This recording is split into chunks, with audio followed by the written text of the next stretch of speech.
अस्सलाम वालेकुम स्टूडेंट्स, उम्मीद है आप सब लोग खैरियत से होंगे।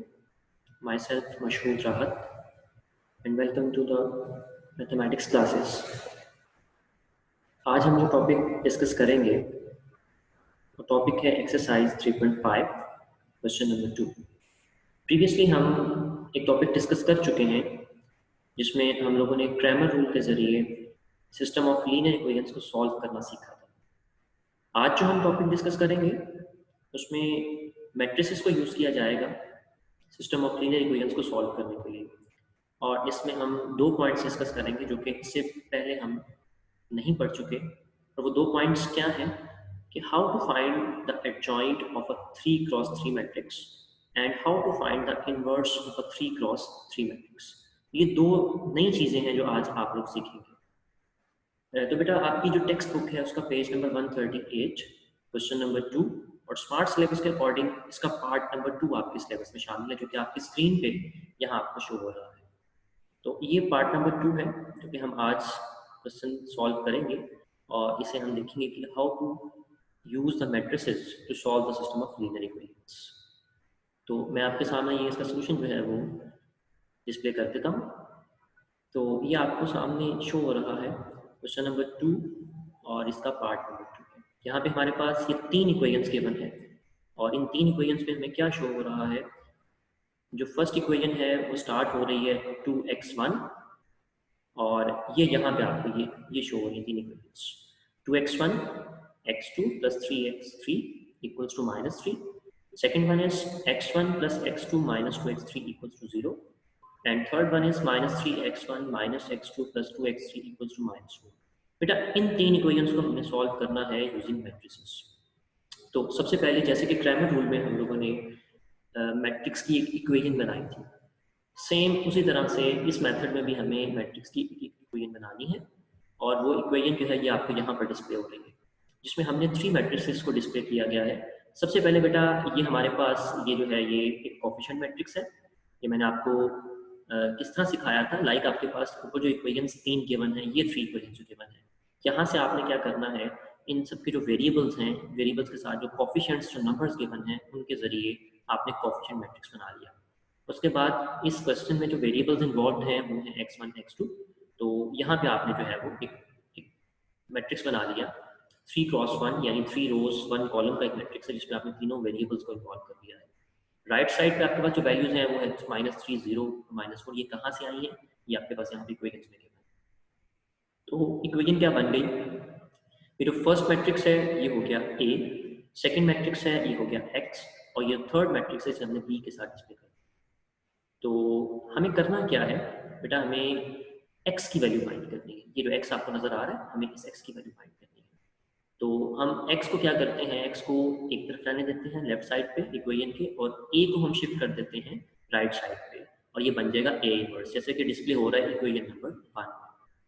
और जैसे कि बेटा आप सबको पता है कि किसी भी मैट्रिक्स का जो इनवर्स है उसको फाइंड करने के लिए हमें फॉर्मूला क्या होता है हमारे पास, वो फॉर्मूला होता है A inverse equals adjoint A over determinant A। तो सेम वही फॉर्मूला हम यूज़ करेंगे। तो यहाँ पे आप देखिएगा ज़रा कि A इनवर्स को फाइंड करने का जो मेथड है adjoint A over determinant A। तो डिटरमिनेंट फाइंड करने का मेथड बाय एक्सपेंशन मेथड आप लोग सीख चुके हैं, और सेम बेटा उसी मेथड से आपने यहाँ पे डिटरमिनेंट फाइंड किया है, जो कि आंसर आया है 10। और हमें पता है कि अगर डिटरमिनेंट नॉन जीरो होगा तो ही हम किसी भी मैट्रिक्स का इन्वर्स फाइंड कर सकते हैं, किसी भी स्क्वायर मैट्रिक्स का इन्वर्स फाइंड कर सकते हैं। तो ये डिटरमिनेंट आ गया 10। Now moving forward towards the adjoint. ये देखिए ना, हमें यहाँ पे इन्वर्स फाइंड करने के लिए बेटा एक तो चीज़ एडजॉइंट चाहिए, एक चीज़ मॉड ए चाहिए, डिटरमिनेंट ए चाहिए। डिटरमिनेंट ए हम फाइंड कर चुके हैं। Now moving on towards the adjoint. तो एडजॉइंट ए जो फाइंड करना है ये इंटरेस्टिंग एक टेक्निक है जो कि आपने पहले नहीं पढ़ी है। बेटा एडजॉइंट ए फाइंड करने के लिए आपके सामने एक मैट्रिक्स शो हो रहा है। मैं अगर इसे हाईलाइट कर दूं थोड़ा सा, तो ये मैट्रिक्स आपको शो हो रहा है, जिस मैट्रिक्स में ये सारे के सारे जो एलिमेंट्स हैं A11, A12, A13, A21, A22, ये सारे के सारे को फैक्टर्स हैं। इसे हम डिस्कस कर चुके हैं exercise 3.4 question number, sorry exercise 3.3 question number 4। तो जैसे कि आपको पता है ये कोफैक्टर्स हम कैसे फाइंड करते हैं, लेकिन एक दफ़ा हम इसे दोबारा रिवाइज कर लेते हैं ताकि आपके माइंड में ये क्लियर हो जाए कि हमने ये मैट्रिक्स कैसे फाइंड करना है। बेटा अगर हम ये मैट्रिक्स फाइंड कर लेते हैं, इसकी तमाम वैल्यूज फाइंड कर लेते हैं, तो हमारे पास एडजॉइंट की वैल्यू आ जाएगी, और एडजॉइंट की वैल्यू अगर हमारे पास आ जाती है तो हम इनवर्स फाइंड करने के काबिल हो जाएंगे। तो now moving on towards finding these 9 cofactors. तो इससे इन्हें हमने कैसे फाइंड करना है हम देख लेते हैं। बेटा सबसे पहले ये है A11, इसे कैसे फाइंड किया जाए। मैंने आपको बताया था कोफैक्टर फाइंड करने का एक टेक्निक है। सबसे पहले आपने क्या लिखना है, -1, उसकी पार में आपने क्या लिखना है, 1 + 1। 1 + 1 क्यों लिखना है, ये देखिए यहाँ से रो और column, first row first column, इन्हें आपने ऐड करके -1 की पावर में लिख देना है। और फिर आपने क्या करना है, आपने बेटा ये करना है कि जो हमारे पास मैट्रिक्स आया था ए, उस मैट्रिक्स की आपने फर्स्ट रो फर्स्ट कॉलम छोड़ देना है। रिमेनिंग जो 4 एलिमेंट्स बचते हैं उनके जरिए हमने ये डिटरमिनेंट लिख लेना है और फिर हमें इसे सॉल्व करना है। लाइक मैं आपको यहाँ से थोड़ा सा एक्सप्लेन कर देता हूँ।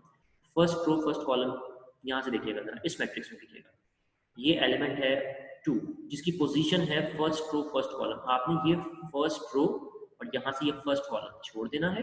बाकी आपके पास एलिमेंट्स बचते हैं 1 -2 -1 और ये 2। इनको आपने बेटा, अगर दिखा दूं आपको ये कौन से एलिमेंट्स बचते हैं, तो बेटा वो ये एलिमेंट्स हैं, ये 4 एलिमेंट्स हैं। तो इन 4 एलिमेंट्स को आपने क्या किया है, इन 4 एलिमेंट्स को आपने जाके यहाँ पर एक 2 क्रॉस 2 का डिटरमिनेंट बना दिया। ये इसे जब आपने सॉल्व किया है, सॉल्व करने का मेथड आपको आता है कि डायगोनल एंट्रीज को आपने क्या करना है, मल्टीप्लाई करना है। तो ये -1 की पावर 1 + 1 जो कि हो जाएगी स्क्वायर, और इसको सॉल्व किया 2 × 1 2 आ गया, माइनस जो है वो आपके पास ऑलरेडी डिटरमिनेंट की जो वैल्यू में होता है फॉर्मूले में, -2 और -1 को मल्टीप्लाई किया तो ये +2 हो गया, 2 - 2 = 0। सिमिलरली आप नेक्स्ट तरह देखिएगा A12। तो बेटा इसमें क्या है, A12 में आपने क्या किया, -1 की पावर 1 + 2 लिखी, और उसके बाद आपने डिटरमिनेंट लिखा है ये वाला। इसको मैं आपको बताता हूँ ये आप लोगों ने कैसे लिखा है, बिल्कुल एग्जैक्टली वैसे ही जैसे आपने A1 की वैल्यू फाइंड करते हुए डिटरमिनेंट ये वाला लिखा था, आपने बिल्कुल एग्जैक्टली उसी मेथड को फॉलो करना है। और मैं आपको दिखा देता हूँ ये, इसमें ज़रा देखिएगा यहाँ पे A12 का मतलब है फर्स्ट रो और बेटा सेकंड कॉलम, ये वाला सेकंड कॉलम। अब आपने क्या करना है, सेकंड कॉलम और फर्स्ट रो को छोड़ देना है। बाकी जो एलिमेंट्स बचते हैं 1 -3 -2 और 2, इन 4 एलिमेंट्स को आपने यहाँ पे एक 2 क्रॉस 2 के डिटरमिनेंट की सूरत में लिख देना है, और फिर सॉल्व करके जो आपके पास आंसर आता है 4। बेटा इसी तरीके से यही मेथड फॉलो करते हुए आपने ये सारे के सारे जो कोफैक्टर्स नजर आ रहे हैं आपको, यानी ये एंड तक सारे नजर आ रहे हैं, सारे आपने ये सारे फाइंड करने हैं, 9 के 9 कोफैक्टर जो आपको ये सारे नजर यहाँ तक। जब आपको ये सारी वैल्यूज मिल जाएंगी, आपने उसके बाद क्या करना है, ये सारी वैल्यूज को फाइंड करके ये जो आपको मैट्रिक्स यहाँ से नजर आ रहा है, ये वाला एडजॉइंट ए वाला, इसमें प्लेस करनी है। जब हम ये वैल्यूज प्लेस करेंगे तो हमारे पास जो मैट्रिक्स आएगा बेटा वो रिजल्टेंट मैट्रिक्स होगा, ये यहाँ पे जो आपको शो किया जा रहा है, यानी इनका रिजल्ट है। तो हमने यहाँ से एडजॉइंट ए फाइंड कर लिया। अब हमने क्या करना है, एडजॉइंट ए को बेटा डिवाइड प्लेस करना है इनवर्स के मामले में, A inverse equals to adjoint A over determinant A. और जब आपने ये वैल्यू प्लेस की है, डिटरमिनेंट की वैल्यू थी 10, ये मैट्रिक्स आ गया इधर यहाँ पे। अब आपके ए इनवर्स फाइंड कर चुके हैं। नाउ आपने क्या करना है, नेक्स्ट हमारा जो काम है, ए इनवर्स हम फाइंड कर चुके हैं। जरा इक्वेशन नंबर 1 को आगे देखिएगा जरा यहाँ पे कि x किसके इक्वल है, ए इनवर्स मल्टीप्लाई b। बेटा ए इनवर्स हम लोग फाइंड कर चुके हैं। ए इनवर्स की वैल्यू आपने क्या करनी है, यहाँ से जो ए इनवर्स की वैल्यू आई है आपने प्लेस करनी है इक्वेशन नंबर 1 में, और उसको मल्टीप्लाई कर देना है बी मैट्रिक्स के साथ। व्हाट इज बी मैट्रिक्स, ये आपको यहाँ पे स्टार्ट में आपने बनाया था बी मैट्रिक्स, इसके साथ मल्टीप्लाई करेंगे और सॉल्व करके जो आंसर आएगा वो हमारा फाइनल आंसर होगा मैट्रिक्स एक्स। तो ये देखिएगा जरा, ए इनवर्स की जगह पे आपने जो उसका आंसर आया है वो रिप्लेस किया है। ये देखिएगा जरा, ये ए इनवर्स की जो वैल्यू है, ये वाली वैल्यू और ये वाली वैल्यू एक्जैक्टली सेम है, यही वैल्यू आपने यहाँ पे प्लेस की है। उसके बाद जरा यहाँ से देखिएगा, बी जो मैट्रिक्स है वो आपने कहाँ प्लेस किया है, यहाँ पे प्लेस कर दिया है, ये। अब आपने क्या किया है, मल्टीप्लाई करना है। मल्टीप्लिकेशन का आपको मेथड मैंने सिखाया है कि आपने क्या करना है, सबसे पहले बेटा मल्टीप्लिकेशन के लिए फर्स्ट रो को फर्स्ट कॉलम से मल्टीप्लाई करके फर्स्ट एलिमेंट लिख देना है। फिर आपने क्या करना है, सेकंड रो को फर्स्ट कॉलम से मल्टीप्लाई करना है, सेकंड एलिमेंट लिख देना है, और थर्ड रो को मल्टीप्लाई किया फर्स्ट कॉलम के साथ यहाँ पे लिख दिया। क्योंकि यहाँ पर सिर्फ एक ही कॉलम है तो हमारा जो रिजल्टेंट आएगा वो इसी फॉर्म का होगा, 3 by 1 means 3 rows and 1 column. जब आपने इसे सिंप्लीफाई किया है आपके पास आंसर आ गया 20, यहाँ -40, यहाँ -10। देन आपने क्या किया, इंडिविजुअली इन टर्म्स को 10 के साथ डिवाइड किया, तो आपके पास जो फाइनल आंसर्स आए हैं x1 equals to 2, x2 equals to -4 and x3 equals to -1। तो बेटा यही हमें सोल्यूशन आज के लेक्चर में चाहिए था। तो ये हमने जो आज मेथड देखा है, this is a method to solve the system of linear equations by using matrices. तो ये इसमें आपने दो न्यू चीज़ें सीखी हैं, जिसमें आपने क्या सीखा, एक ए इनवर्स कैसे फाइंड किया जाता है और एडजॉइंट ए कैसे फाइंड किया जाता है। तो बेटा आज के लिए हमारा लेक्चर इतना ही है। बाकी इंशाल्लाह जो आपको इनकी असाइनमेंट्स हैं, इसका होमवर्क है, वो आपको इंशाल्लाह ग्रुप में शेयर कर दिया जाए। ओके बेटा जी, अल्लाह हाफ़िज़।